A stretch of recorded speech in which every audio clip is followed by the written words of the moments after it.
الفيديو ده ملخص انمي باسلوبه بطريقه مختلفه، وهتلاقي فيه الفاظ وشتايم. هدفهم ان انا ازود الكوميديا في المشهد، ودي الطريقه اللي انا بشتغل بيها وناس كتير عجبتها. فلو انت مش بتحب الالفاظ والاسلوب ده تقدر توقف الفيديو من دلوقتي وتشوف حاجه تانية تتفرج عليها. ولو قررت ان انت تكمل كده يبقى انت عارف انت داخل على ايه. وهدفي من الملخصات دي في الاول وفي الاخر ان انا اضحكك مش اضايقك. احلى مسا على فخاد الرجاله فخد فخد. يا رب تكونوا بخير وفخادكم كمان بخير. الانمي النهارده مختلف، بس ما تقلقش مش محترم، بس ما فيش قوه خارقه وقتالات وافشخانات، بس في الحاجات التانية اللي انت بتحبها. النوع ده جديد واول مرة اعمله على القناة، فما تنساش تقول لي رأيك في الكومنتات يا فحم. وقبل ما نبدأ انا نزلت فيديو على القناة التانية توباكس بيشرح المحتوى الجديد اللي هينزل عليها وهنعمله ستريم. ما تنساش تشوفه بعد الفيديو ده، هسيب لك اللينك في الوصف. وانا عملت فوت على افضل ميعاد نبقى نستريم فيه، واغلبكم اختار الساعة 10، وبكده هنستريم كل يوم او يوم ويوم الساعة 10. بص يعني انا هقول لك على حاجه. انا اتاتشي بالنسبه لي ممكن اطلعه يبقى في النص من فحل وبتاعه كبير. اللي انا بقول. من غير ما اطول عليك يا فحم، ما تنساش اللايك والاشتراك وخلينا نبدأ. بنشوف واحد بيقول لك وحشه والله يا ايوري يا ابن الكلب. فاكر وانت صغير لما كنت بتقعد على حجري؟ بيقول له ايه الكلام ده؟ انا راجل قوي ما بقعدش على حجر حد. وبينزل قدام محل ادوات غوص اسمه جراند بلو بتاع عمه، وايوري اجى المدينه ديت علشان هيدخل الجامعه فيها، وبيقول الجو حلو فشخ. وهوب بيشوف نتايه البحر دي، حاجه كده زي عروسه البحر بس من غير الزعنوفه. بينتصب وبيقول دي هتبقى سنه دراسيه مليئه بالمايوهات. عمو بينادي عليه وبيقول له تعالى يا شارما. بيبقى فرحان فشخ علشان اول حاجه شافها كانت نتايه وملبن، وبيقول بدايه مبشره فشخ. بيدخل المحل وهو متخيل ان كل الزباين هتبقى مزز وبزاز ومهابل، لكن اول ما بيفتح الباب بيلاقي رجاله واقفه هم وبتوعهم. ايه الزنا ده؟ زنا! بيتصدم فشخ. عمو بيقول له مالك؟ بيقول له صدقني خالك. هو ايه اللي مالك؟ ايه اللي بيحصل هنا؟ انت قواد ولا ايه؟ بيقول له تقصد ايه؟ بيقول له الزنا ده، وواحد بيقلع الشورت. بيتجنن ايوري وبيقول له انت بتطلع ايه يا عم؟ انت بتطلع ايه؟ الحق يا ابراهيم، الرجاله دي مش تمام. بيقول له عمو عادي. الراجل بيطر على بضانه. بيهرب ايوري من المكان وبيقول لهم انتوا باين عليكم كلكم شواذ في بعض هنا. بيجي اتنين وبيقولوا مين الواد المخص ده زعيم؟ بيقول لهم ابن اخويا اجى هنا علشان يدخل الجامعه بتاعه المدينه. بيقول ابو شعر اصفر بتفكر في اللي بفكر فيه يا توكيتا؟ بيقول له اكيد يا كوتوبوكي. هو مبدئيا كده كسوم اسمه، انا مش هقول الاسم الزاني ده تاني، هنمشيها كوتو. والاتنين بيبصوا بصه 6 وبيقولوا عضو جديد. بصراحه انا مش فاهم يقصدوا ايه بعضو جديد، بس اتمنى ما يكونوش هيقطعوا بتاعه. بنشوف ايوري واقف في نص الطريق بعد ما جرى كتير فشخ، وبيقول لي المحل بتاع عمي مليان شواذ ولاد احبه. وبيفتكر لما قال له كنت بتقعد على رجلي، وبيقول Really nigga. بيبص وراه بيلاقي كوتو وتوكيتا بيجروا عليه، وكوتو مال بيقول انا عملت ايه في حياتي علشان في قضيب بيجري ورايا؟ بيطلع يجري وهم بيجروا وراه. بيقولوا له اقف يا شرمط بتجري ليه؟ بيقول له هو ايه اللي بتجري ليه؟ انت عمري قضيب جرى وراك قبل كده؟ بيقول له انت مكسوف ولا ايه؟ بيقول له انت بتسأل؟ انت شكلك متعود ان حد يجري وراك بتاعه، اما انك خوت بصحيح. ومش بيعدي وقت كتير وبيمسكوه وبيرجعوا المحل، وعمه بيقول له عاجبك كده وانت شكلك شبه الشراميط؟ وبيقول له انت هربت ليه اصلا؟ بيقول له ما هربش ليه لما اشوف حفله تعري؟ بيقول له كنت انت فاكرنا عريانين كده بمزاجنا؟ بيقول له تقصد ايه؟ بيقول له كنا بنلعب عضو وطيز مقص على اللي هيملوا الخزانات. ده الفيرجن الزاني من حجر ورق مقص. يعني انا اتوقع اللي هيختار عضو والتاني يختار طيز، العضو يركبه والطيز يخسر، واللي هيختار مقص والتاني عضو هيقطعهوله. لعبه زانيه. بيتعصب عليه ايوري وبيقول له ما تلعبوها بشكل طبيعي يا اولاد الاحبه، لازم تزنوا في الالعاب يعني. بيهدى شويه وبيخرج مع كوتو وبيقول له انا طالب معاك في نفس الكليه في السنه الثانيه قسم نيكا. بيقول له ايوري وانا في السنه الاولى من نفس التخصص. بيقول له ده كده عظمه قوي، معايا في نفس التخصص ونفس النادي، انت من النهارده زميلي. بيقول له ايوري انا ما انضممتش لنوادي. بيقول له ما تكذبش، النظر لعينيك بيأكد لي انك متحمس للنادي. بيقول له بجد؟ بيكون قرفان منه من المكان وعاوز يروح اصلا من الجامعه. بيقول له كوتو انت مش عاوز تجرب تغوص؟ بيقول له عاوز بس انا مش بعرف اسبح اصلا. بيقول له يا عم سهله. وبيوصلوا عند انتايه من نوتيو البحر، وبيقول لها كوتو هسيب لك الخزان هنا، لكنها بتطلع تجري على ايوري وبتقول له عامل ايه يا شارما؟ ما شفتكش من 10 سنين. بيقول لها انا ورفاعي كويسين يا بلبن، بس انت مين؟ بتقول له اللي خدتك شمال ويمين. عليكوا على اللي خلفوك، مش فاكر بنت عمك؟ بيقول لها لا مؤاخذه، اصل بزك كبر كتير عن زمان، ده غير اني مش فاكر عمي اصلا. وبيروحوا يمارسوا تنظيف لبس الغوص، وبتساله بتقول له انت قابلت تيسا؟ بيقول لها لسه. بتقول له هتفرح لما تشوفك، وبتقول له انت هتنضم للنادي بتاع توكيتا؟ بيقول لها لا. بتقول له انت مش بتحب الغوص؟ بيقول لها لا، بس انا لسه متخرج من ثانويه كانت للذكور بس وحياتي ناشفه، عاوز ادخل الجامعه وامارس المراهقه المتاخره، تعبت من ضرب العشرات، ده غير اني زهقت. بتقول له زهقت من ايه؟ لسه بيقول لها من الاحتكاك بالذكور، وبيفتح باب المحل بتاع عمه بيلاقي مجموعه بتمارس الزنا. كنت واقف في نصهم وهم بيسقفوا تقريبا بتاعه بيراب. بتدخل بنت عمه المحل وبتقول لهم بالراحه على الواد، عادي كده متعوده تشوف اعضاء، وقصدي هنا اعضاء الرجاله مش اعضاء النادي. بيعملوا حفله بانضمام ايوري للنادي. بيقول لهم انا ما وافقتش على الانضمام. وشه بيتغير عليه وبيقول له ما تهدى يا شارما، انت دايما بترفض الحاجه قبل ما تجربها. بيقول له بس انا مش كده. بيقول له توكيتا لا كده، وعندك ضعف جنسي كمان. قعدت تشتم في كودو عشان كان بيجري وراك في الشارع وهو ملط من غير ما تجربها اصلا. بيقول له ازنه من كده ما سمعتش. كودو بيجيب له كوب منجعه وبيقول له اضرب ده وانت هتخلع لوحدك ونلعب جوله عضو وطز مقص. بيقول له لعبه مش مهتم اجربها خالص، ده انتوا شواذ ولاد احبه. بيجي الليل وبتكون تسا ماشيه وبتقولي اللي انا شفته الصبح ده تقريبا ايوري. بتفتح باب جراند بلو بتلاقي يوري واقف في النص بالبوكسر وبيقول لهم مين فيكم تاني يا ولاد الاحبه عاوز ينزل لي جوله واركبه. يا اخي باب المحل دوت ازنه من الكيس اللي مليان بعابيص، كل ما حد يفتحه لازم يكون في زنا بيحصل. بيقول توكيتا وكوتو فحليات كمل، ويوري بيقول لهم مين جاي تاني يا شويه مخاصوه، بصوا بتاعي قد ايه. بيقول كوتو كلام كبير اكيد قد الفسفوسه. تسا بتشوف كل ده وبتديها واحده يحرق ام الانسان. بتدخل المحل وبنت عمه بتقول لها ويلكم باك تسا، وبتبص لايوري بصت ما تزعلش على الراجل لو مات، ازعل عليه لو خاب، وهو بيبقى انا كنت ام اباجوره. بيقول لها مساء السكس ما شفتكيش من زمان تسا، وبيحط ايده على كتفها بتزق ايده بتخلع التيشيرت وبتقول لي ناناكا عاوز اغسل ده علشان في لبوه عكته شرمطه. بيقول لها انا مش لبوه. بتقول له امال اللي كنت بتعمله من شويه ده كان ايه يا ابن العلقه يا خوت؟ بيقول لها هفهمك استني، لكنها بتسيبه وبتمشي. بيقعد يصيح وبيقول بيحصل معايا كده ليه، وكوتو بيجي بيقول له روق يا فحل، لو الصغيره مش عاوزاك شوف الكبيره، انت عندك بنتين عم ملبن. بيقول له توكيتا يا بختك هتعيش معاهم هنا. بيقول له يا بخت ايه بس ده بتعاملنا على ان الله، بس بيقول مش مهم عندي ناناكا بلان بي. بيقول له توكيتا انسى ناناكا. بيقول له ليه؟ بيقول له علشان عندها عقده الاخت وبتهيج على اختها ومش بتتعرف على شباب. بيقول هو ايه اللي حصل في ال10 سنين بالظبط؟ بس بيقوموا بيقول ام العيله بنت الاحبه دي انا هعوضها في حياتي الجامعيه وهتبقى عايشه لوز بالجوز. بيقول له هو ده الكلام، خلينا نكمل الحفله بتاعتنا. بيقول لهم والله لازم امشي دلوقتي علشان الحق القطر، عندي ميعاد بكره في الجامعه الساعه 9. بيقولوا له استنى يا شربت انت عايش هنا اصلا وما تقلقش سيب الحوار ده علينا. وبيمارسوا الاحتفال. بيجي تاني يوم وبيفوق من النوم وكوتو وتوكيتا بيكونوا مرميين جنبه. بيشوف الساعه كام بتكون 9 الا ربع. بيقول هتاخر. بيبص وراه بيلاقي ناس كتير واقفه وبتصوره وبيقولوا مين الخول ده، وجنبه بتكون قاعه المحاضرات. وتوكيتا وكوتو بيقولوا له شفت مش قلنا لك مش هتتاخر؟ بيتعصب عليهم وبيقول انا قضيت فتره الثانويه كلها بفكر في اليوم اللي هدخل في الجامعه علشان اتعرف على ناس جديده وبنات، لكن دلوقتي مفيش حد عاوز يقرب مني. بيسمع واحده بتقول الواد ده وسيم بيفتكرها بتتكلم عليه لكنها بتقصد واحد تاني. بيبص عليه وبيقول هو وسيم بس مخنث، وبيكون لابس تيشيرت عليه واحده لولي. بيبص على ايوري وبيضحك وايوري برضه، والاتنين بيقولوا مستحيل احتك بالمخنث ده. بيخلص اليوم وبيخرج ورا تيسا. بيقول لها هنعمل ايه دلوقتي؟ بتقول له ما تتكلمش معايا يا خول وانت كده. بيقول لها انت عامليني معامله زانيه كده ليه؟ احنا ولاد عم. بتقول له وطي صوتك يا ابن العلقه علشان ما حدش يعرف اننا قرايب. ومره واحده بيلاقي حد بيحط ايده عليه وبيقول له عاوزك في اوضه السكيورتي.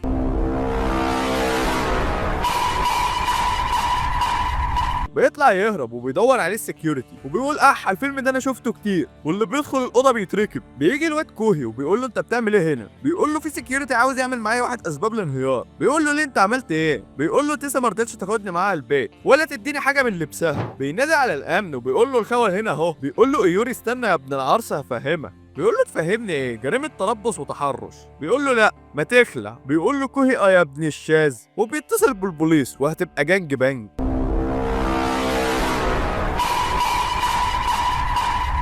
بنشوف كوتو وناناكا بيوزعوا بوسترات بيحاولوا يضموا ناس لنادي الجوس. بيروح ايوري لكوتو بيقول له انت تديني حاجه البسها دلوقتي. بيقول له انت عبيط يا ابني، احنا هنخلص هنا وهنروح نشرب تاني، هتضيع وقتك كده خليك زي ما انت. بيقول له يا عم مالكش دعوه، اديني اي حاجه استر بيها نفسي بدل ما انا واقف شبه اللباوي كده. بيقول له لو جبت عضو ينضم للنادي هديك حاجه تلبسها. بنشوف كوهي بيقع على الارض وبيصيح وبيقول لي مفيش نادي مليان بنات ثانويه يحبوني. بيجي ايوري جنبه وبيقول له ما تستسلمش، افضل ورا حلمك لحد ما تحققه. بيقول له كوهي ازاي بس، والكل بيقول لي مفيش بنات ثانويه في الجامعه. بيقول له يبقى اكيد انت دورت في المكان الغلط، انا عارف هتحقق حلمك ازاي. بياخد كوهي وبيسلمه لكوتو وتوكيتا وبيقول له يا ابن العرس هم دول بنات الثانويه. وبينضم كوهي لنادي العربده وبيروح الجامعه باللباس برضه. بيرجع ايوري وتيسا المحل، بيشوف عمه والرجاله بيزنوا كالعاده. بيقول لهم امي دي شغلانه ايه القرف ده. بيقولوا له احنا كنا بنخلص حاجه وهنروح نغوص، ما تقلقش لابسين المايوهات تحتها، تحب تشوف؟ بيقول لهم بتحرجوني يعني؟ عاوز اشوف.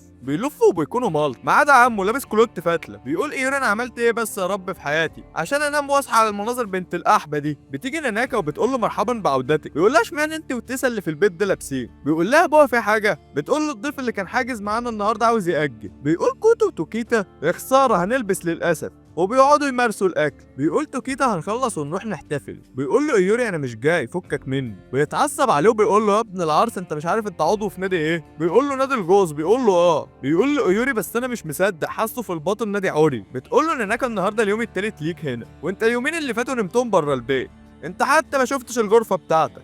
بيقول لهم شفتوا يا رجاله والله كان نفسي اجي واسهر وزني معاكم بس عندي شويه مشاكل. بيمشوا بيقولوا للاسف هتفوتك حفله حلوه النهارده بس مش مهم عددنا كفايه بما اننا هنحتفل مع الحريم بتوع جامعه اومي النسائيه. بيقول ايوري حريم جامعه نسائيه بتاعه بيقف على طول. بيقوم يتوسل لناناكا تسيبه يروح الحفله لكنها بترفض وبيقعد يتأحبن عليها. بيروح الاوضه بتاعته معاه كوتو وتوكيتا وبيقول له انت ايه اللي غير رايك كده مره واحده؟ بيقول لهم وانا هسيبكم تزنوا لوحدكم؟ انا من ساعه ما جيت عمال اشوف طياسكم وبتاعكم. حفله مع حريم اكيد هتبقى مليطه بس المشكله دلوقتي ازاي اقنع ناناكا انها تخلينا نروح الحفله. بيقول له كوتو انا شايف انك تفضي الحاجه بتاعتك في الاوضه وتبين انك راجل مستقل. بيقول لهم هنعمل كده ازاي؟ بيقولوا له سيبها علينا هنخليها اوضه راجل فحل مستقل علشان لما تشوفها ما تقدرش تتكلم معاك بالاسلوب ده تاني ولا تفكر تتحكم فيك. روح انت جيبها وتعالى ومالكش دعوه بالباقي. بيجيب ناناكا وبيدخلوا الاوضه بتقول له انت لحقت تفرشها؟ بيقول لها طبعا انا راجل بالغ ومستقل ودي حاجه بسيطه بالنسبه لي. وبيكون في صور ومجلات وشرايط سكس في كل حته. بتتصدم ناناكا وبيقول لها استني هفهمك.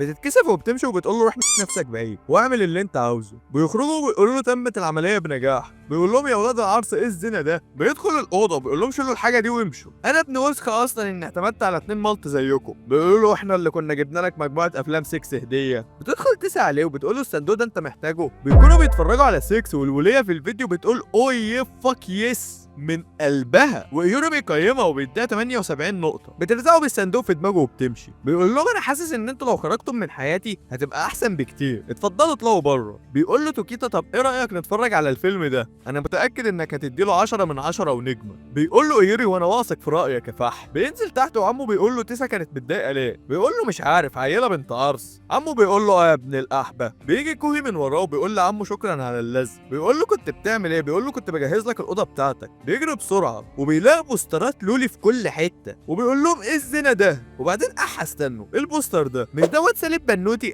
بيتعصب عليه ايوري وبيقول له انا ماليش في الزنا ده واللي انا عاوزه عكس ده خالص. بيقول له خلاص فهمت انت منهم؟ بيقول له تقصد ايه؟ بيقول له ما تشغلش بالك ساعه وتعالى وستجد ما يسر قلبك. بيرجع بعد شويه وبيلاقي بوسترات لولاد شواذ وكل ما هو زاني. بيقول لهم ايوري يا قصتني انا هولع في نفسي. كوي بيقول له هو ده طلبك بالظبط اهو. بيروح بيفشخه وبيقول له العكس في السن ابغى ملفات مش عيال صغيره زيك يا ابن العرس تجيب لي رجاله.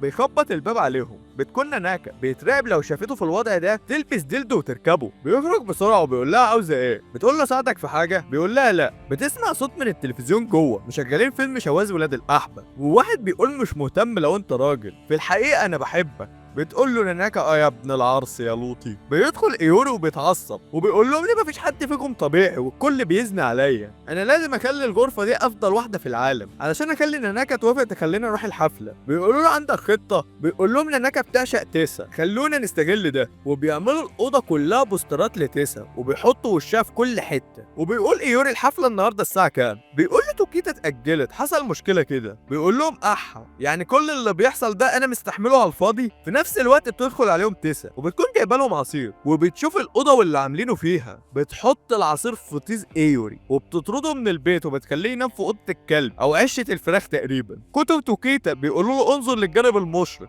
دلوقتي انت راجل مستقل تقدر تعمل اللي انت عاوزه. بيصوت وبيقول لهم مفيش اي حاجه من اللي كنت بخطط ليها حصلت لحد دلوقتي، كل ده بسببكم. بيجي تاني يوم المنبه بيرن، بيصحى ايوري بيلاقي الرجاله عاملين اجتماع في الاوضه عنده. بيقول لهم هو في ايه؟ بيقولوا له والله يا نجم الغرفه دي من الاساس كنا بنستخدمها للنادي بتاعنا وانت اللي جاي علينا. بعد كده بيروحوا حمام سباحه علشان يتدربوا. بيقول لهم توكيتا تعالوا عشان نغير هدومنا. بيقول له ايوري انت متاكد اننا هنغير هدومنا بس؟ بيروحوا الاوضه بتاعه تغيير الملابس وبيقول لهم ان الغوص فن مش عنا. بيقول لهم ايوري ممكن تلبسوا هدوم علشان اعرف اركز معاكم؟ بيقولوا له مش محتاج تركز علشان هتعرف كل حاجه عمل. بياخدوه حمام السباحه وبيقول له كوتو ابدا بالاساسيات وحاول تفتح عينك تحت الميه. بيقول له تمام وبيجرب لكنه مش بيعرف. بيدوا له نضاره وبيقول له جرب بدي الموضوع هيبقى اسهل. بينزل ايوري تحت الميه وبيجرب يفتح عينه تحتها لكنه بيلاقي زور في وشه. وتوكيتا بيزني في كوهي، بيخرج وبيقول له على كل وعلى كل عمي على كل الصدفه اللي جمعتني بيكم. بيقول له ايه يا عم شفت قرموط البحر؟ بيقول له شفت شرموط البحر. وكوهي بيخرج وبيقول لتوكيتا يا ابن العرس ايه اللي بتعمله ده؟ بيقول له بحاول اخليك تحافظ على هدوءك تحت الماء. وبيرجعوا البيت. بيصحى تاني يوم ايوري من النوم مصدوم بعد ما شاف كابوس كان لابس فيه زي مدرسي بتاع بنت وشغال عاهرة، وكوتو وتوكيتا داخلين يركبوه. بيخرجوا بيلاقيهم بره وماسكين زي مدرسة وبيقولوا خد يلبس ده. بيصدم وبيقول ليه ده الحلم الوحيد من كل احلامي اللي بيتحقق. وبيدوا واحد لكوهي. بيقولوا لهم ان الغوص مكلف جدا بسبب المعدات بتاعته، فانتوا فاهمين هتعملوا ايه صح؟ يوري بيفكر انه هيروح يشتغل عاهرة ويتركب علشان يجيب فلوس. بيقولوا له لا يا ابن الشاذ عشان نوفر الفلوس في مسابقة هتكون في الجامعة قريب والجائزة بتاعتها هتكون سرة من الدنانير هتأمن احتياجنا من الفلوس لفترة كويسة. وبيقول لهم خلينا نجهز علشان هننزل البحر المرة دي في جولة. وبيلبسوا زي الغوص وتوكيدا بيقول لهم المقاس اخباره ايه. بيقول له كوهي ماسك من عند بتاعي شوية. بيقول له انت مخصيات. بينزلوا الميه وكوتو بيقول انا هدرب ايوري وتوكيتا بيقول له سيب لي الاصفر الحلو ده انا هدربه. بيقول له كوتو هتتعلم ازاي تتنفس تحت الميه باستخدام منظم الاكسجين، انزل اقعد تحت الميه. بيقول له ماشي بس عارف يا ابن العرس يا خول لو نزلت ولقيت بتاعك في وشي هطلع اركب امك. بيقول له عيب عليك خلاص. وبعدين انت متفاجئ ليه؟ هو اول مره تشوفه. يوري بياخد غطس وبيكون قافل عينيه وبيقول يا رب ما الاقيش حاجه ثانيه في وشي. بيفتح عينيه وبينبهر بجمال البحر والمنظر اللي شايفه بيكون مستمتع جدا. بيرجع المحل بسرعه وبيروح لتسا وبيقول لها فهمت خلاص والتنفس تحت الميه حاجه ممتعه جدا. على الرغم اني مش بعرف اعوم بس انا اكتشفت عالم جميل. وبيقعد يحتفل مع الرجاله وبيقولوا له مبروك بس علشان تكمل لازم تضحي وتدخل المسابقه. بيصحى تاني يوم وبيكون سكران مش شايف قدامه لكنه بيلاقي ملفايه حنشايه ملبنايه نايمه جنبه وبتقول له خلينا ننام تاني.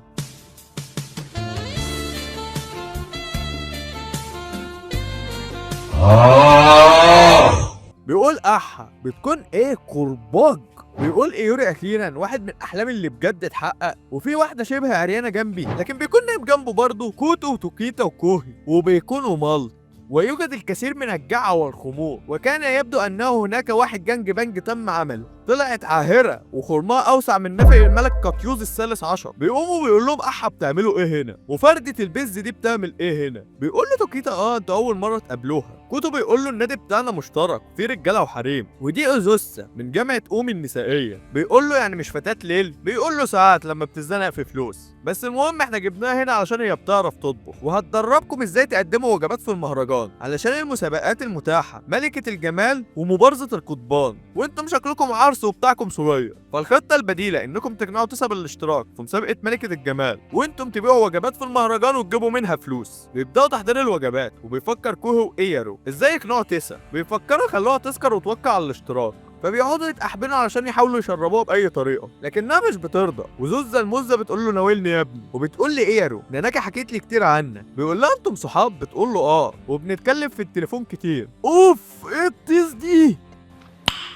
نايس. تقول له حكيت لي انك عندك توحد شويه ليك في البنات الصغيره وشويه شاذ. بيقول ايوري يا اخي حياتي. بيوقع العصير على نفسه بتجيب منديل وبتمسحه له من على بتاعه بيقف وبيقول لها ده سوء فهم والله انا راجل قوي. بتقول له ما تقلقش انا فاهماك انا كمان عندي اهتمام بالجنسين. بيتصدم ايوري وبيقول لها بتقول له من الرائع ان اقابل حد بيشاركني نفس اهتماماتي خلينا نتبادل الخبرات بعدين. مش بيعرفوا ينفذوا خطتهم. وزوزة بتقول لهم انتوا ليه بتحاولوا تخلوا تيسا تسكر. بيطلبوا من تيسا تشارك في مسابقة ملكة الجمال بتقول لهم لا. بتقول لهم زوز على الاقل اشرحوا ليها انتوا عاوزينها تعمل كده ليه. بيقولوا لها سهله علشان الجايزه، لو ما اشتركتيش توكيتا وكوتو هيشغلونا عاهرات او هيخلونا ندخل مسابقه مبارزه القضبان. بتضحك عليهم زوزة وبتقول لهم اما انكم مخاصوه بصحيح. بيتجمعوا تاني وبيعرفوا توكيتا وكوتو انهم فشلوا في اقناع تيسا وبيطلبوا منهم انهم يخلوا زوزة تشارك. بيقولوا لهم هي شاركت السنه اللي فاتت وكانت هتكسب بس خسرت واتحصلت من المشاركه تاني بسبب في التصفيات نسيت زي السباحه بتاعها فدخلت بالملابس الداخليه. بجد هنا انا عندي سؤال، ايه الفرق بين المايو البيكيني والهدوم الداخليه؟ هنا سنتيانه وهنا سنتيانه، هنا كلوت فتله 7 وهنا كلوت فتله 7.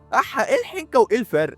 احنا ناقصين لخبطه يا ولاد الاحبه، الاتنين بيتقلعوا وقت بيكون الرجاله قاعدين مع بعض وبيلعبوا قضيب طز مقص. بتروح زوزة وبتقول لهم عاوزه انضم. بيتصدم ايوري وكوهي بيقولوا لها يا مره انت بتقول لهم خلينا نلعب. بتلعبهم وبتركبهم هما الاتنين وبترجع تقعد مع تيسا وبتقدر تقنعها بالانضمام للمسابقه. بيجي تاني يوم وبيعرفهم توكيتا بالخبر. بيفرحوا فشخ لكنه بيقول لهم كان عندها شرط، كوهي هيشارك في مسابقة ملك الجمال وانت هتشارك في الكوميديا وهتلبسوا الزي المدرسي برضه. بيجي يوم المهرجان وبيبداوا يمارسوا التجهيزات. بتوصل زوزة وبتقول لهم ايه الحر ابن الاحبه ده وبتكون خالعه. خبر ايه يا مارا؟ خبر ايه يا مارا؟ خبر ايه يا مارا؟ ما تستوري نفسك. فين اللي انا بقول لكم عليه؟ لابسه سنتينه بتاعت الطقم الداخلي. يا دين امي زينه ازاي؟ عيب واثاره جنسيه. لابسه السنتينه بتاعت المايو البيكيني. لا عادي طقم بحر. طب ما نفسكم فردتين البز هم باينين. ليه الحنيكه؟ ليه بنصعبها على بعض يا اولاد الاحب؟ اعقلوا كلمة بحس نفسي ايه يا استاذ؟ اعقل الكلمة قبل ما تقولها. المهم بتروح تسا تلبسها الجاكيت بتاعها لكن بالذات بيبقى هينط منه. بتقول لها راح اجيب حاجه وبتاخد ايوري معاها وهم ماشيين. بتقول له انا عندي سؤال ليك. بيقول لها ايه؟ بتقول له ايه نوع الرجاله اللي بتفضله؟ زينه. بيقول لها ايه الاسئله الزانيه دي؟ بتقول له ده سؤال عادي، ما احنا بنتشارك نفس الاهتمامات. انا عن نفسي في الرجاله احب اللي زي توكيتا والحريم ناناكا. بيقول لها يا بنت المتكه.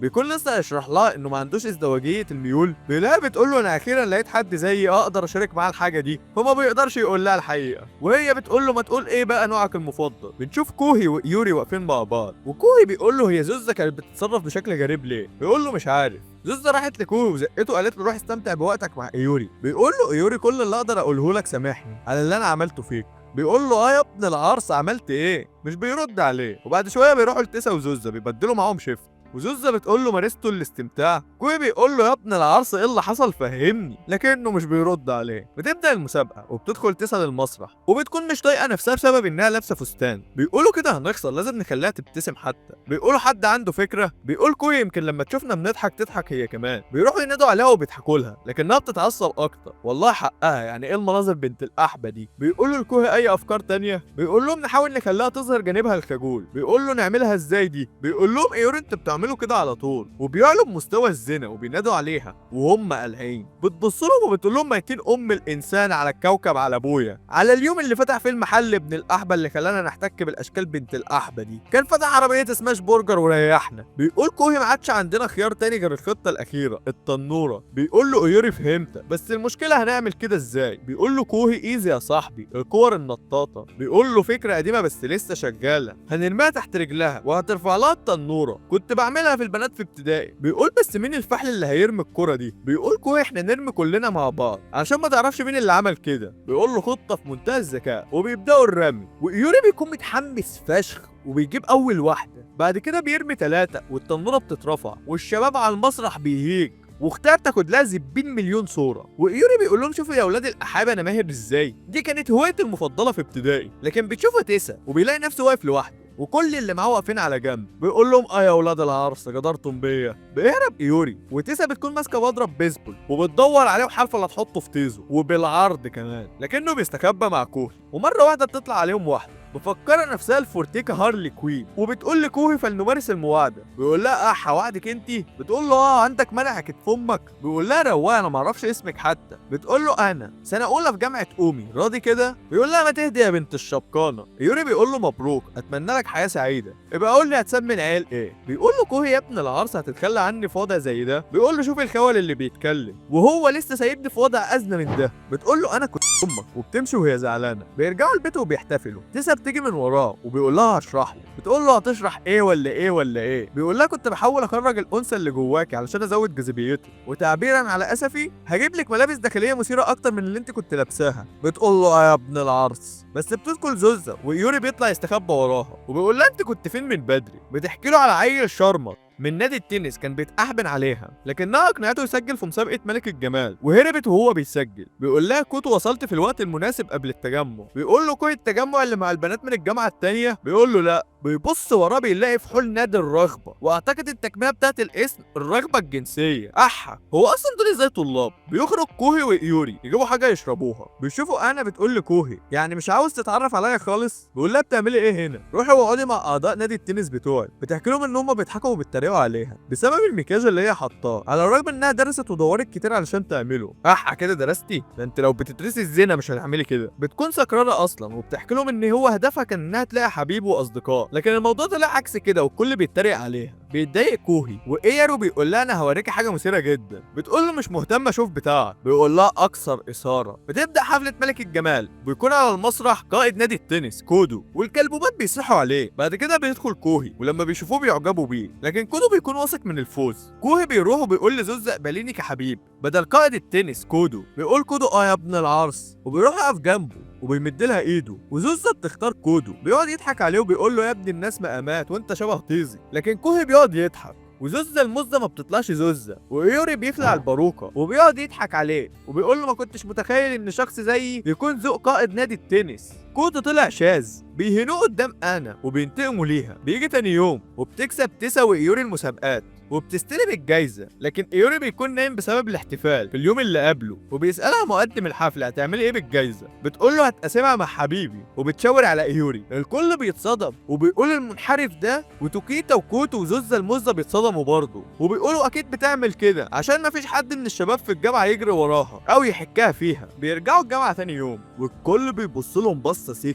بيقول ايوري لكوهي هو في ايه؟ هو احنا فينا حاجة غريبة؟ بيقول له لا العادي بتاعنا، بيكونوا قاعدين باللباس في الجامعة بس كل اللي حواليهم مش طايقهم. كوهي بيقول له في حاجة غريبة، ما تجرب تسأل حد. بيجرب ايارو لكنه بيقول له ما تتكلمش معانا يا ابن الأحبة. بيقول له كوهي طب ما تجرب تسأل تسا. بيقول له مش بتطقني وبتبص لي بقرف. بيقول له مش مهم بس على الأقل بنت عمك. بيلف ويبص عليها بيلاقيها بتضحك له. بيترعب هو وكوهي، بيقولوا هنموت ولا ايه؟ بيروح يفهم من تسا اللي بيحصل بس بتقول له مش عارفه والله. لكن في حد بيرمي له ورقه فيها تهديد وبيقول له انفصل عنها، وهو بيقول لهم استنوا في سوء تفاهم. لكن تسا بتقول له انت فعلا بطلي، هتحارب كل دول علشاني؟ بيهيجوا اكتر وبيقولوا له انت هتموت قريب. بيروح كوهي وبيقول لهم يعني انا بره الحوار ده يا فخول؟ بيقولوا له بيقول لي ايه انا طباطير انا بقى. بيقول له استنى يا ابن المره، ما تسيبنيش لوحدي، ولك منك بقالك اسبوع ماشي مع زوزة المزة. وكل اللي في المدرج بيهيجوا عليه هو كمان. بيروحوا ياكلوا، بيجي لهم جوابات كتير. بيجي لهم 2 اسمهم نوجيما وياماموتو وبيقولوا لهم قولوا لنا على السحر الاسود ولا التنويم المغناطيسي اللي انتوا بتستعملوه عشان توقعوا المزز دي. بيقولوا لهم مفيش اي حاجه. بيروحوا يتكلموا مع المجموعه بتاعتهم وبيقولوا لهم في جبل ورا الجامعه ممكن ندفن فيه ومحدش هياخد باله. بيتراقب ايوري وبيقول لهم استنوا انتوا فاهمين غلط، انا وتيسا مش مرتبطين. بيقول له كوهي على الرغم من انها صديقه طفولتك. بيقول لهم ايوري احنا معرفتنا سطحيه. بيقول له كوهي على الرغم من انها بنت عمك. بيقول ايوري احنا بنشوف بعض نادرا. بيقول له ازاي ده انتوا نايمين مع بعض في نفس البيت. بيتجن عليه ايوري وبيقول له انت عاوز مني ايه يا ابن العرس؟ بيقول له مش هموت لوحدي. بيكونوا هيفشخوهم ضرب، لكن ايوري بيقول لهم احنا هنعمل حفله تعارف مختلطه وهنجيب بنات تقدروا تيجوا. بيهدى الرجاله. بيرجع كوهي وايارو لزوزة وبيقولوا لها والنبي جيب لنا بنات من الجامعه بتاعتي علشان هيموتونا. وبعد الحاح كتير بتوافق. بتروح تجيب واحده ولما بيشوفها ايارو وكوهي بينبهروا بيها وبجمالها وانها لطيفه. بيسالوا زوزة بيقولوا لها اسمها ايه؟ بتقول لهم انا. وبتطلع دي البت العبيطه اللي مفكره نفسها هارلي كوين. بيتصدموا فشخ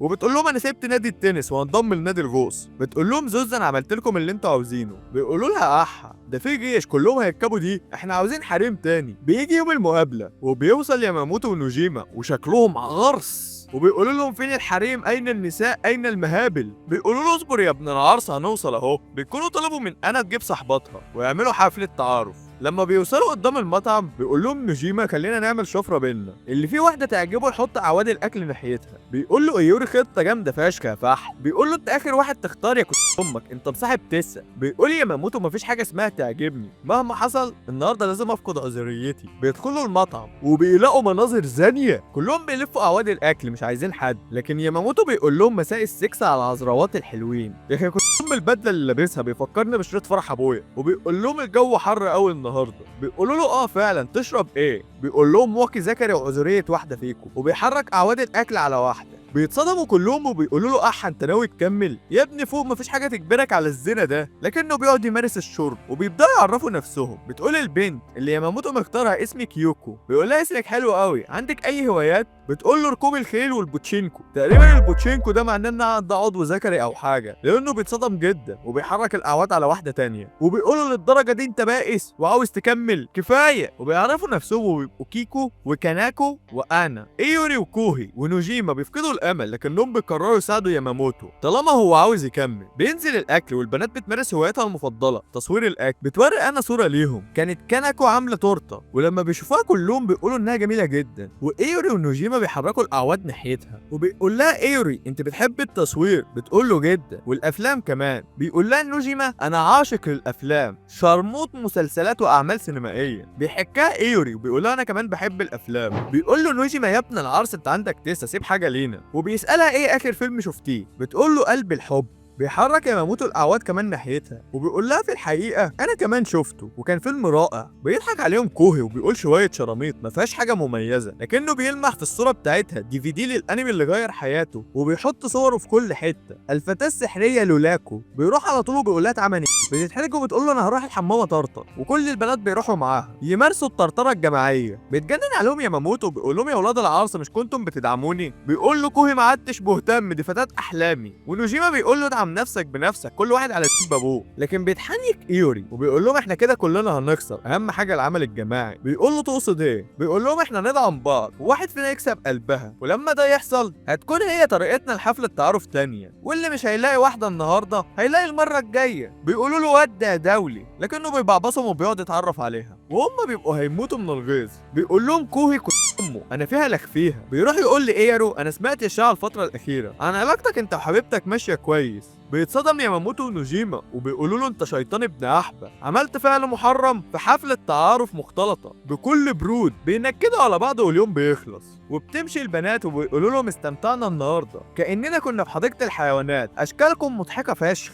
بيتعصبوا فشخ وبيقولوا لهم يا شويه لباوي ولاد احبه، بصوا في المرايه اول. تاني يوم بيكونوا في المحل وزوزة المزه بتقول لهم عملتوا ايه امبارح؟ بيقولوا لها كان ازنى يوم في حياتنا. بتقول لهم انا ليه؟ ده احنا تعبنا جدا في المكياج. بيقولوا لها يا شيخه روحي جاتكنيله انت واللي خلفتك، وبعدين انت قلت عاوزه تنضم للنادي ده صح؟ بتقول لهم نفسي اتعلم الغوص واشوف مناظر جميله تحت الميه واروح مع اصدقاء رائعين جزر استوائيه. بيقولوا لها ما تكمليش خدي حاجتك وامشي. بتقول لهم ليه؟ بس بينادي عليها توكيدا وبيقول لها تعالي علشان حفله الترحيب بتاعتك. بتروحوا بيقولوا لها قدمي نفسك. بتقول لهم انا المستجده في جامعه اومي النسائيه انا. بيقولوا لها جميل. بتقول لهم انا مهتمه بالغوص لكني ما جربتوش قبل كده. بيقولوا لها عظيم. بتقول لهم اتمنى تساعدوني وتعلموني كل حاجه، لكنهم كلهم بيكونوا واقفين ملط. بتقول لهم يا ولاد العرس ايه ده نادي غوص ولا عربده؟ بيقول لها ايوري وكوهي مش قلنا لك بلاش؟ بتيجي زوزة وبتقول لها ايه اللي حصل؟ لسه رايحه تقول لها بتلاقيها هي كمان ماله. بتقول لهم هو ده نادي ايه بالظبط؟ انتوا بتزنوا جماعه هنا ولا ايه؟ بيجي الليل وبيكونوا لسه قاعدين بتخلص منهم الجعه. بتقول انا هروح اجيب. بتروح معاها تيسا وبتقول لها هاجي معاكي. بيبدا ايوري وكوهي يتخانقوا على المشروب. بيقول لهم توكيتا ان الحاجات اللي زي دي بتخلص بلعبه. بيقولوا له مش هنلعب عضو طيز مغص. بيقول لهم ماشي هنعمل قرعه على اللعبه اللي هتلعبوها، وبتطلع لعبه البوتشي. هتقول لي ايه لعبه البوتشي دي؟ اقول لك انا معلمي. لا مؤاخذه بيجيبوا عود باتون سليه، ولا مؤاخذه كل واحد بيحطه من ناحيه في بقه. لا يا صاحبي دماغك ما تروحش بعيد، هو نفس فكره الدلدو ابو طرفين، بس التاني بيتحط في الطيز ده بيتحط في البق، وبيبداوا يعضوا فيه لا مؤاخذه الباتون سليه لحد ما يبوسوا بعض او حد يبعد بقه. زينه. بتروح زوزة المزة وبتقول لايورو اي خدمه كده هتقدر تبوس كوهي. بيقول لها ارحمك امي، والاتنين بيقعدوا يقولوا مستحيل نعمل كده، واصلا ما عندناش اعواد بوتشي، حتى لو عاوزين نعمل كده مش هنعرف. كوتو بيقول لهم سهله وبيطلع لهم العضو اللي بيتحط في الطيس بقى. يعني مش عارف اقول ايه الصراحه، ولا فاهم ده ايه بالظبط، يعني ده عضو زنجي ولا نبوت الغفير، لكن اللي انا متاكد منه انه زينه. ده غير ان المنظر بيقول لك انه محطوط في الخرم الغلط. بيقول لهم هو كبير شويه بس هيفي بالغلط. بيقول لهم توكيتا اول واحد هيبعد بقه هيجي يمصلي، والاتنين بيبداوا اكل في العضو، بيبقوا بيمارسوا البول شيت بجد. كوتو بيقول المنظر أسوأ مما تخيلت. بيقعوا الاتنين على الأرض والنتيجة تعادل، وزوزة بتقول لهم سهلة، بتبعت رسالة لأنا وتيسا بتقول لهم يجيبوا أعواد بوتشي وهم راجعين. بيقولوا لهم ما تلعبوا انتوا ليه بتزنوا علينا؟ بيقولوا لهم ما عندناش مشكلة بس هنحدد مين مع مين ازاي. بيقول لهم ايوري بعضو طيز مقص. بتوصل انا وتيسا وبتلاقيهم خلاعين، بتقع على الارض وبتقول لهم ما ترحموا ميتين اهلي. بيقول لها كوهي اصبري، في سبب وجيه للي بيحصل ده، كنا بنلعب علشان نشوف مين اللي هيلعب عيدان البوتشي. بيهدى الوضع شويه، وتوكيتا وكوتو بيقول لهم هنبدا في اختبار الرخصه قريب. كوهي بيقول رخصه للي بيشرب اسرع. بيقول له ايوري لا ياض اكيد للي هيخلع اسرع. بيقول لهم لا يا ولاد الشرموطه، رخصه الغوص اللي هو حاجه غير متوقعه بالمره. 6 حلقات لحد دلوقتي وما نزلوش الميه غير مره، وباقي الحلقات كلها عري وشرب وعربده. بيجي تاني يوم وبيعملوا جوله غوص كلهم، وبيشكلوا فرق من 2، وبينزل ايوري وتيسا مع بعض. بتقول له لو خايف خليك بره يا شرمه، مش عاوز لباوي معايا. بيقول لها انا لقبي الحقيقي قرموط البحر. بتقول له انت شرموط البحر، وبينزلوا يمارسوا الغوص. بعد ما بيخرجوا بيكونوا استمتعوا جدا، وبتقول له تيسا ايه اكتر حاجه عجبتك؟ بيقول لها في الحقيقه انا كنت ماشي وراكي طول الوقت واكتشفت قد ايه طيزك منحنياتها خطيره. بتقول له اه يا ابن العرس. بيعدي كام يوم وايوري وكوهي بيخلصوا امتحانات، بيكون معاهم ياماموتو ونوجيما. بيقولوا لهم ايه رايكم نروح نشرب حاجه؟ بيقول لهم قشطه. بيقولوا له هنروح نشرب عندك في البيت. بيقول لهم اشمعنى بيت انا؟ بيقولوا له عشان احنا سمعنا قبل كده كوهي بيقول انك عايش مع تيسا في نفس البيت وعايزين نتاكد من الموضوع ده. بيتراقب ايوري وبيقول ان المشكله مش هتبقى على قد تيسا، لو شافوا ناناكا كمان هيموتوني. بيجري على البيت وبيقول لناناكا اهربي، خدي لابتوبك وامشي من هنا بسرعه ابوس ايديكي. بتقول له في ايه؟ بيقول لها مش وقت اشرح لك بعدين. بعد شويه بيجي اصحابه بيقولوا له ايه ده بحل جوز انت عايش هنا؟ بيقول لهم لا في الحقيقه انا عايش في بيت منفصل، تعالوا اوريكم. اول ما بيدخلوا الاوضه بيلاقوا السنتينه بتاعت زوزة على الارض. بيقولوا له يا ابن العرس يا زاني بتجيب نسوان وبتعربد. بيقول لهم استنوا هفهمكم، وبيلاقوا صباع روج. بيقولوا احنا لازم نخسيه، لكن ايوري بيقول لهم انا بلبس السنتيانه للمخده وبدهن لها الروج وبركبها مراهقه بقى وكده. بيهدوا شويه وبيقولوا له اه يا شرمط، وبيقعدوا يشربوا. بيدخل عليهم ياماموتو وبيقول لهم انا شفت ملاك، وبيوريهم صوره ناناكا. بيتصدم ايوري وبيقول له انت شفتها فين؟ بيقول له بعد ما طرطرت طلعت اعفر سيجاره بره وشفتها. بيقول له نوجيما مستواكم مختلف خالص عن بعض، فكر في حاجه منطقيه تانية. بيقول له عارف بس مش عايز حد تاني يشيل عيالي غيرها. بيخرج ياماموتو بيقول له رايح فين؟ بيقول له مش واضح ولا ايه؟ هدور عليها واتوسل ليها انها تتجوزني. ما بيعديش وقت كتير وبيرجع لهم وهو بيعيط وخلع وشكله عرس. بيقولوا له هو ايه اللي حصل لك بالظبط؟ بيقول لهم كنت ماشي على الشط وقابلت مجموعه من الرجاله العريانه جروا ورايا وخلعوني. بيقعد يعيط وبيقول له نوجيما رجاله عريانه منظر مقزز ويوجع العين. بيقولوا ده احنا بنشوفهم كل يوم. بيقولوا له احنا خلاص اتاكدنا انك مش عايش مع بنات، واصلا انت متوحد، كنا شاكين في علاقتك مع تيسا، خلونا نمشي يا رجاله طلع مخس زينا. لكن تيسا بتفتح الباب وبتقول لي ايوري انا استحميت خلاص دورك. بتشوف صحابه بتقول لهم اسفه ما كنتش عارف انكم هنا، وبتهرب. بيحاول ايوري يهرب لكنهم بيمسكوه وبيعجنوا امه ضرب. بيجي تاني يوم وبيقعد مع تيسا بيقول لها هو انا مش صعبان على امك خالص. وبيوصل توكيتا وكوتو بيقولوا لهم عاوزين نعمل معسكر تدريب للغوص، لكن علشان نعمل كده عاوزين فلوس. بيقول لهم وفلوس المسابقه. بيقولوا له دي لزوم العده، الفلوس الجديده دي علشان المعسكر. بيقولوا له احنا هنجيبها منين؟ بيقول لهم ما تخافوش هندخل تحدي مع نادي التنس في التنس، ولو كسبنا هناخد الجائزه بتاعه المهرجان لمسابقه ملك وملكه الجمال للمركز الثاني. بيقول له ايوري هنلاعب نادي التنس تنس، ده انت لو عازمهم على طيازنا مش هتعمل كده. لكنه بيديله واحده نو ريسك نو فن وبيروحوا يلعبوهم. وهيبقى المسابقه فريق 2 ضد 2. اول جوله بيكون توكيتا وكوتو بيبداوا اللعب وبيبقوا بيرموا عليهم قنابل مش كور. العيال بتبقى خايفه تقرب من الكور لا تتخرب، بس كوتو بيكون شربهم فودكا قبل الماتش وبيلاحظ ايوري ده فبيفكر في خطه بديله وبيروح يحط لهم فودكا في ازايز الميه بيشربوا منها في الاستراحه. ولما بيكملوا الماتش بيخسروا لان العيال ما بتقدرش تقف، لكن توكيتا وكوتو متعودين عليها زي الميه. بيجي الدور على ايوري وكوهي، وايوري بيبقى جامد فشخ وبيرمي قنابل نوويه هو كمان. وبيقول هو اتعلم التنس امتى، وبيكون بيفشخ الفريق بتاع التنس. بيقدروا يعدلوا النتيجه بسبب ان ايوري بيلعب لوحده عشان كوهي بيبقى وحش فشخ. وايوري بيفكر في خطه ماسونيه بنت احبه وبيرزع الكره في دماغ كوهي بيغمى عليه، وفي الحاله ديت بيبدل مع الفريق بتاعه توكيتا وكوتو وبينزلوا يزنوا في العيال بتوع نادي التنس وبيكسبوا. ولما بيرجعوا بيقولوا كده هنعمل معسكر الغوص في اوكيناوا، وده بيكون مكان جميل جدا وهم اصلا كان نفسهم يروحوا هناك. بيقول ايوري ان توكيتا وكوتو طيبين فشخ، بس في الحقيقه هم رايحين هناك عشان اوكيناوا مميزه بخمورها الممتازه. بيجي تاني يوم وبيكون ايوري وكوهي متحمسين فشخ وبيقولوا جايين لكم يا شويه ملفات، بس بيدخل عليهم توكيتا وبيقول لهم انا لقيت لكم شغل. بيقول له ايوري احا شغل ايه؟ بيقول لهم عشان نكمل مصاريف الرحله. بيقول له احا مش الجايزه بتاعت المسابقه كفايه؟ انت شكلك بتاخد الفلوس تروح تزني بيها. بيقول له لا، دي يا دوب مصاريف السفريه، لسه بقى مصاريفنا الشخصيه هناك كل واحد هيدفع ثمنها. بيجي اليوم اللي بعده بيكونوا قاعدين مبضومين. بتقول لهم انا في ايه؟ بيقولوا لها عاوزين فلوس علشان الرحله. بتقول لهم زوزة مش انتوا رحتوا شغل مع توكيتا امبارح؟ بيقولوا لها شغلنا عالتلين ابن الاحبه وهو كان مستمتع فشخ بالشغل، وبعد ما اتفشخنا خدنا فلوس الشغل ورحنا نحتفل ونشرب بيها وما تبقاش من شغل امبارح حاجه. بتقول لهم ده اللي بيحصل لما اللباوي تشتغل. بتسال انا على كوتو، بتقول هو فين برضه؟ بتقول لها زوزة هو كمان شغال. بيقول ايوري اكيد شغال قواد. بيقول له كوهي لا، انا متاكد انه راقص تعري. بيجي الليل وبيروحوا بيت ياماموتو علشان يمارسوا الشرب. ياماموتو بيقول بسال نفسي كتير ليه ما عنديش حبيبه. واحد بيقول له وش امك شبه المهبل، وواحد بيقول له شخصيتك مخنثه، وواحد بيقول له عندك توحد، وواحد بيقول له طيزك كبيره. بيقول لهم يا ولاد الاحبه انتوا مش شايفين انتوا عاملين ازاي؟ بيقول نوجيما للاسف ميتاري ما جاش. بيقول له ايوري مين ده؟ بيقول له انت نسيت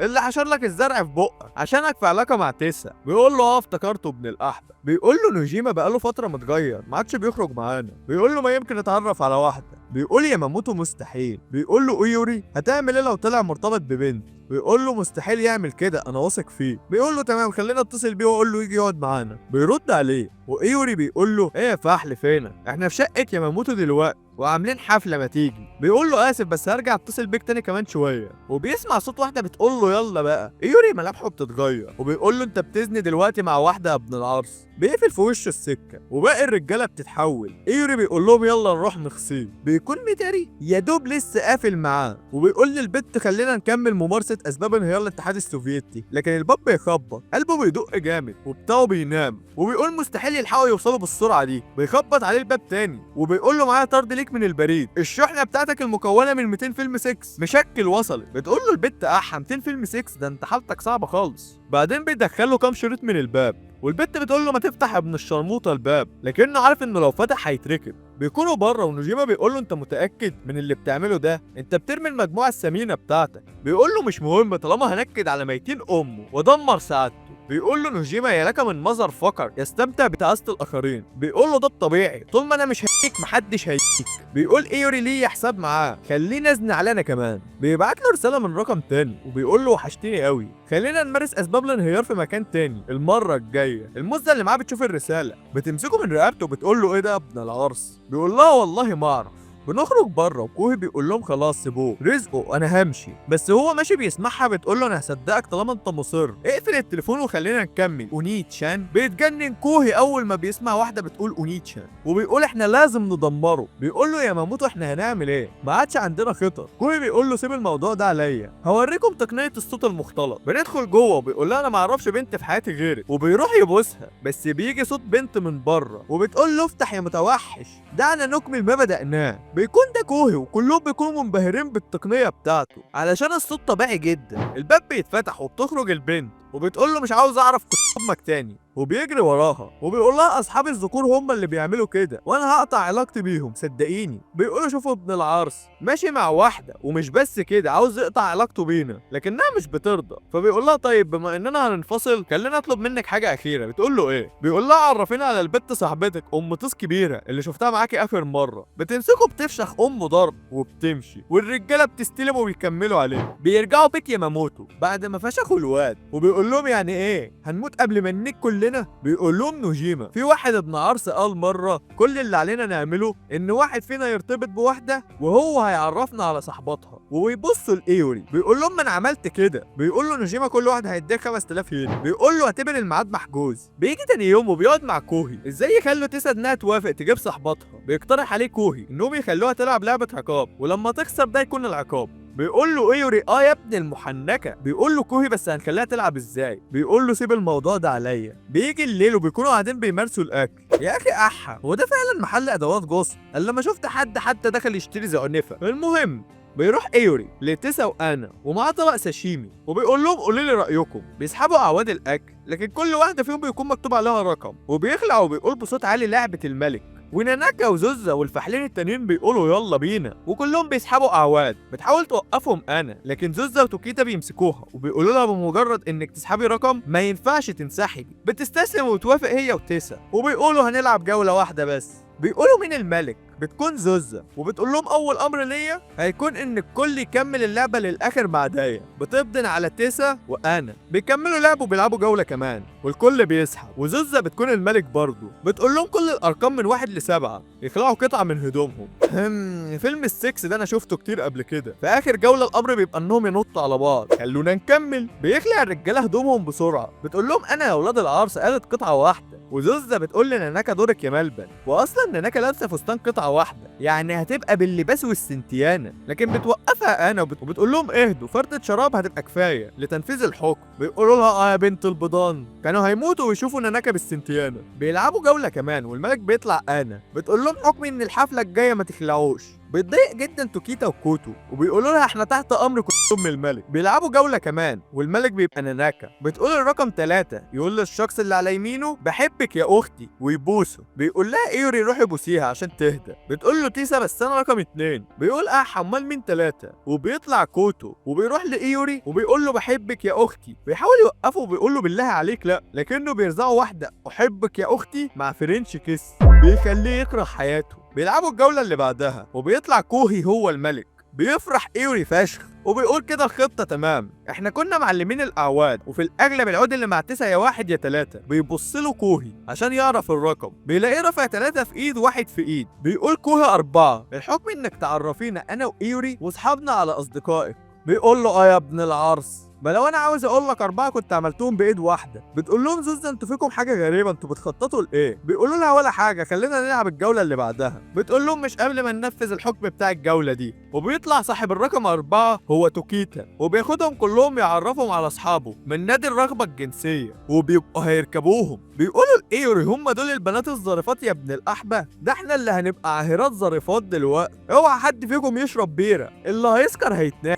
هيصحى بكره مركب مهبل بدل بتاعه. بيعدي كام يوم وبيجهزوا نفسهم علشان يروحوا اوكيناوا. بيروحوا البيت اللي هيزنوا فيه اقصد اللي هيقعدوا فيه. بيقرروا ينزلوا البحر والرجاله بيخلعوا بينزلوا الميه بسرعه. بتوصل انا وبتقول اخيرا رحله اقدر اخرج منها بذكريات جميله وصور ازين بيها قصه شبابي. بيجروا جنبها مالط وبيقولوا لها طبعا. بتقول لهم يا اولاد العرس يا رب تموتوا او تتخصوا. بيروحوا يركبوا بنانا بوت وكوهي بيتحدى ايوري. بيقول له اللي هيقع اول في الميه امه رقاصه. بيقبل التحدي وبيطلعوا على البنانه اللي هي مش باين انها بنانه. ولما بييجوا يمسكوا في المقبض بيكون كل واحد فيهم نطر على مقبض التاني علشان ايده تتزحلق. بيدور الراجل الجيت سكي وبيجري والاتنين بيصوتوا شبه اللباوي. بيقول ايوري لكوهي مفيش مشكله لو عايز تقع في الميه كلنا عارفين ان امك رقاصه. بيقول له كوهي تعرف تمسك بايد واحده بس. بيقول له بتتحداني يعني؟ بيمسك كل واحد فيهم بايد واحده والراجل بيقول لهم ايه ده انتوا مستمتعين؟ هزود لكم السرعه حاضر. بتشوفهم انا من بره وبتقول باين عليهم ان هم مبسوطين جدا. بتكون شايفه حاجه واللي بيحصل حاجه تانية خالص وبيقعوا هما الاتنين في الميه. توكيتا وكوتو بيقولوا لهم تقريبا امكم انتوا الاتنين كانوا شغالين في نفس الكباريه. بيرجعوا البيت وتيسا بتقول لهم اختبار الرخصه هيكون بكره. راجعوا الكتاب قبل ما تناموا. بيقولوا لها ماشي بس بيكون مفيش سراير كفايه. وبيقولوا لايوري انت هتنام على الارض عشان انت لمست الميه قبل كوهي بثانيه. بتقول ناناكا وزوزة مش هينفع ينام على الارض عشان بكره اختبار الرخصه لازم ينام كويس. وناناكا بتقول انا عندي خطه. بينام في النص بين الفحلتين زوزة وناناكا. الفيلم السكس ده انا شفته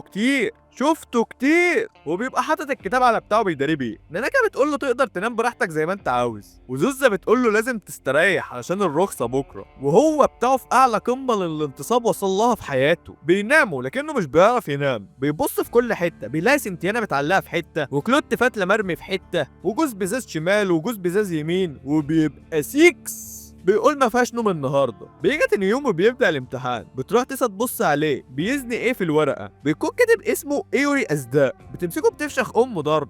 بتقول له هو ده اللي انت كنت قاعد بتذاكره طول الليل امبارح. بيعدي للاسم وبينجحوا كلهم في الامتحان النظري وبيدخلوا على العملي وبينزلوا البحر كلهم بيمارسوا القليل من الاستمتاع بالوقت. وكانت اهم نصيحه ليهم قبل ما يبداوا ان لما الاكسجين يوصل ل 60 يقولوا علشان يخرجوا بسرعه. لما بيخرجوا ايرو بيروح لانا وبيقول لها انت كذبت ليه؟ ضغط الاكسجين بتاعك وصل لاقل من 60.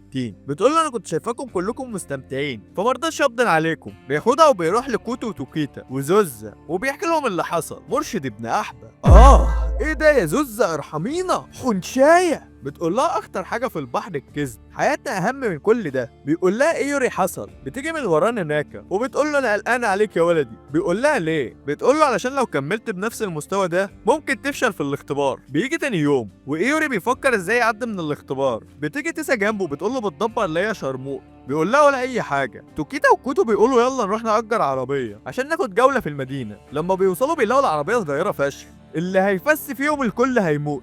صاحب الحجز بيقول لهم انتوا 8 اشخاص مش 4، انا الغلطان في الحجز. تعويض مني ليكم هديكم عربيه تانية مكشوفه ومساحتها اكبر بكتير. بيتحمسوا فشخ وبيقولوا اوب على الفراري لكنها بتطلع عربيه ربع نقل. بيقولوا له يا كنت امك. بيقول لهم ليه يا ولاد الاحبه مكشوفه دي ولا مش مكشوفه؟ بيقولوا له مكشوفه. بيقول لهم واسعه ولا مش واسعه؟ بيقولوا له والله ما في اوسع من طيزك هنا. بيوصلوا سوق السمك. بيقول لهم توكيتا كل واحد يشتري السمكه اللي هو عاوزها علشان يحضر طبقه الخاص. بيلفوا شويه في المكان وانا بتقول لهم انا مش عارفه اختار ايه. بيقول لها كوهي ممكن تسالي زوزة. بتروح تدور عليها بتلاقيها واقفه مع واحد وبتقول له انا عاوز اكل واحد فحم. بتتصدم فشخ وبتقول يا بنت الهيجانه وبترجع بسرعه لكوهي وتيسا. بتقول لهم زوزة بتزني. بيقولوا لها في ايه؟ بتقول لهم كانت عاوزه تاكل واحد فحم. بيقولوا لها اكيد سمعت غلط. بتشوف توكيتا ماشي بتروح ورا تساله تجيب ايه. بتلاقيه واقف مع واحده وبيقول لها عاوز ملفايه متزوجه. بتتصدم وبتقول انتوا بتزنوا في السوق ليه؟ بتجري على كوهي وتيسا. بيقولوا لها اكيد في حاجه غلط وبيروحوا معاه الكوتو وبيلاقوه واقف عادي. بيقولوا لها ما الدنيا طبيعيه اهي. بتقول لهم بس التانيين كانوا بيزنوا. ومره واحده كوتو بيقول للبياع عاوز فتاه ثانويه عذراء. كوهي بيقول لها اتصل بال 911. بتقول له استنى يمكن عنده ظروف او حاجه. تيسا بتقول لهم احنا فاهمين غلط لان اللي بيقولوه ده اسماء اسماك. يعني والله مش عارف ليه حد ممكن يسمي سمكه الزانيه او العاهره او العذراء. بيرجعوا البيت وتوكيتا بيقول لهم هنشكل ثنائيين يطبخوا مع بعض عشان المطبخ مش هيكفي كلنا في نفس الوقت. وبيعملوا قرعه. بيطلع انا وكوهي مع بعض وايوري وتيسا مع بعض. بيدخلوا يطبخوا وايوري بيحكي لها انه محتاج مساعدتها في التدريب على السباحه ومش عاوز كوهي وانا يعرفوا عشان ما يضحكوش عليه. في نفس الوقت انا بتروح تجيب حاجه من المطبخ بتسمعهم بيتكلموا وايوري بيقول لها ممكن تيجي معايا. بتتفاجئ جدا وبتقول هو ايه اللي بيحصل وبتحاول تهدي نفسها وبتقول ممكن اكون فاهمه غلط. بتسمع تيسا بتقول له انت متاكد؟ بيقول لها متاكد جدا انا وقعت في الحب. بتتصدم جدا وبتبقى مش فاهمه حاجه او ايه اللي بيحصل بس متاكده انه زينه. بترجع لكوهي وبتقول له في زنا بيحصل في المطبخ. بيلاقيه بيقول لكيسا عاوزك تخنقيني او تربطيني. بيقول يا ابن الاحبه يا مزوخي طلعت منهم غيرت ميولك الجنسيه يا عرس. بتقول له تيسا انت متاكد ان عاوز نعمل كده؟ بيقول لها او ممكن تدوسي عليا بكل قوتك. بيقول يا لحس الصوابع يا عرس. بيجي الليل وتيسا بتتسحب بتخرج من الأوضة لكن أنا بتصحى بتنزل وراها وبتسمع تتكلم مع ايوري. بتقول هيزنوا دلوقتي. وبتسمع ايوري بيقول لتيسا اخلعي هدومك علشان ما تتبهدلش. بتتاكد ان في واحد اسباب الانهيار هيحصل دلوقتي. وبتلاقي ايوري بيقول لها يلا نبدا. بتقول انا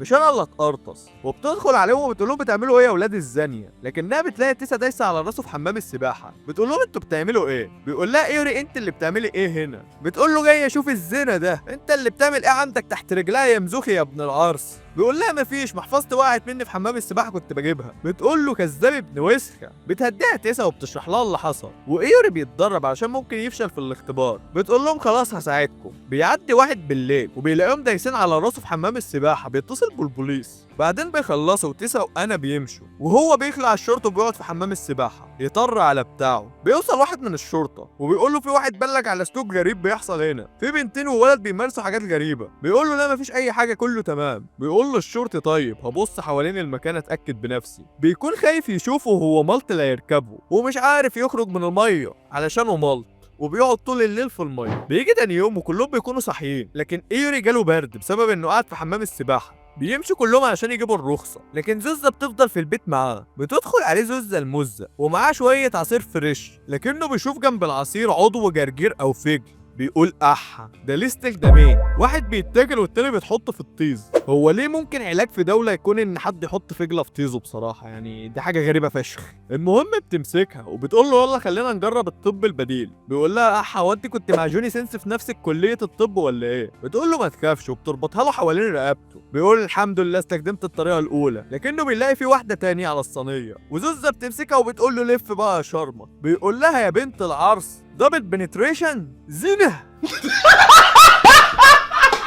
بنشوف كوهي وانا اخدوا الرخصه والكل بيرجع البيت، بيلاقوا زوزة وايوري سكرانين وفي فجله في طيز ايوري. بيجي تاني يوم وبيركبوا طياره وبيروحوا جزيره علشان يعملوا رحله الغوص، بس ايوري مش هيعرف ينزل معاهم علشان ما خدش الرخصه بتاعته. بيطلعوا كلهم على يخت وبيكون ماشي بسرعه فشخ. بيقول لي انا ده ماشي بسرعه كام عقده في الفتله. بتقول له اسال امك. اليخت بيقف والنكت بتجمعهم كلهم وبتقول لهم احنا هننزل تحت الميه لمسافه 17 متر لمده 40 دقيقه. بيقول له كوهي انت هتعمل ايه؟ بيقول له سهل، هنزل مع العواجيز دول في الغوص التجريبي. بينزلوا تحت الميه بيمارسوا السباحه ومشاهده الاسماك وبيرجعوا اليخت تاني. وتيسا بتكون زعلانه على ايوري علشان ما شافش المناظر الجميله اللي شافوها وبتحس انه زعلان. بتروح وراه وسيم وبتقول له هنعوضها المره الجايه، لكنه بيقع وبيقول لها عند دوار البحر. بتقول له اه يا ابن العرس نفسي اتعاطف معاك لمره واحده. بيخلص اليوم وبيرجعوا الفندق. بيقول كوتو وتوكيتا ان المحل اللي كنا جايين نسكر فيه هنا قافل، بس مش هنسيب حاجه تعكنن علينا وهنعمل حفله شرب خاصه بينا. وبيجيب برميل كبير فشخ وبيقول لهم هنعمل ميكس على مزاجنا، كل واحد يحط المشروب اللي بيحبه هنا، وكلهم بيحطوا فودكا وكحول 96%. وبعد حفله العربده والليله الزانيه دي بيركبوا الطياره وبيرجعوا لبلدهم تاني. وبس كده يا فحم. اتمنى يكون الانمي عجبكم وهو حاجه جديده ومختلفه على القناه، مش قوي بصراحه، هو زاني زي اللي قبله. المهم قول لي رايك في الكومنتات، وعجبك النوع ده ولا لا؟ انه مفيش اكشن ولا قوه خارقه ولا قفشه خناقات، وانه كان معتمد على المواقف الكوميديه بس. وبفكرك تشوف الفيديو اللي على القناه التانيه وتستنى المحتوى اللي هناك عشان هيبقى 6. وبس كده، سلام.